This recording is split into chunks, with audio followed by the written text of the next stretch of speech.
안녕하십니까. 국민의힘 최승재 의원입니다. 금일 후쿠시마 처리수 방류에 따른 상인 외식업계 및 어업인 지원 촉구 기자회견을 하게 됐습니다.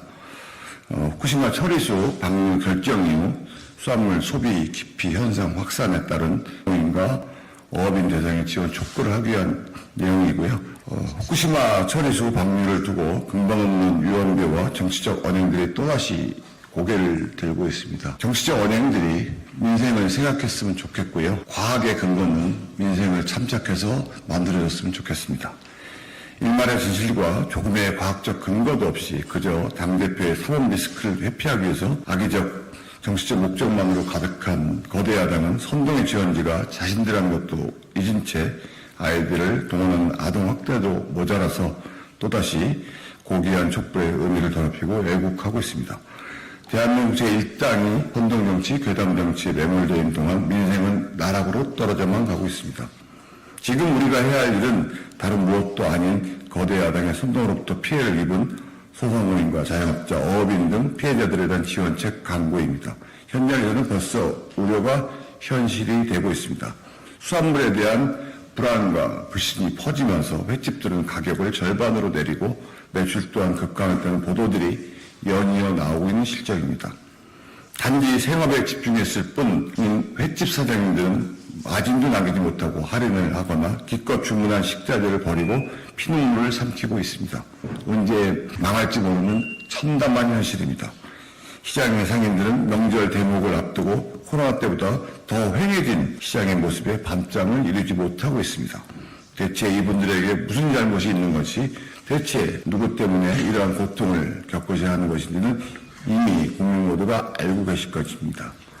해양수산부 발표에 따르면 우리나라 국민의 1인당 수산물 소비량은 연간 약 70kg으로 육류 70kg, 쌀 60kg보다도 월등하게 많으며 전 세계에서도 가장 많은 수산물을 소비하는 국가입니다. 그런데 국가의 정사를 책임지고 있는 공단이 국민들을 선동하고 책임지지 못할 전문성조차 결여된 주장을 계속 펼쳐낸 이 와중에 국민들의 마음에 불안감이라는 독버섯이 퍼져서 그 독버섯이 구름처럼 퍼져나가서 결국 수많은 사람들이 민생, 횟집, 전통시장, 외면하는 이런 참담한 상황이 벌어지고 있는 것입니다.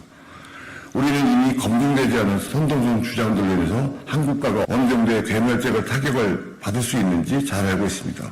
구제역, 광우병 등 어처구니 없는 선동으로 당시 사회 경제적으로 엄청난 비용이 소모되었고 수많은 가게들이 문을 닫았고 뼈아픈 대가를 치러야 했습니다. 하지만 명백한 과학적 근거조차 없이 괴벨스보다도 더한 선동의 한 줄 문장으로 국가 전체를 혼돈의 도가니로 만들어놓은 고도 그 누구 하나 책임지거나 사과는 없었고 그 현실은 수많은 가게들이 폐업하고 실업자로 맞는 것이었습니다. 퍼포먼스를 위해 한의사 방문을 강행하면서 그 이면에서 일본으로 해외여행을 가며 국부를 유출하다가 오늘은 또 촛불을 들며 규탄하는 이율 배반적 모습이 과연 책임 있는 모습인지 묻지 않을 수 없습니다. 다시 한번 강조합니다. 고난이 있는 사람들의 근거 없는 언행과 그런 선동과 그것도 논쟁 중에 가장 큰 피해를 입는 것은 소상공인 자영업자, 어업인들이고 또 국민들일 것입니다. 이제는 생각을 전환하고 함께 소상공인 자영업자, 어업인들에 대한 구체적인 지원책을 강구해야 될 것입니다. 특히 소상공인 자영업자들은 코로나 영업 제한과 고금리, 고물가 등 더 이상의 높은 파도를 넘을 힘도 이미 없습니다. 아무것도 남지 않은 이들에게 더 이상 뺏을 것이 아니라 무엇을 함께 줄 수 있는지를 고민하여 주시기를 간절히 촉구합니다.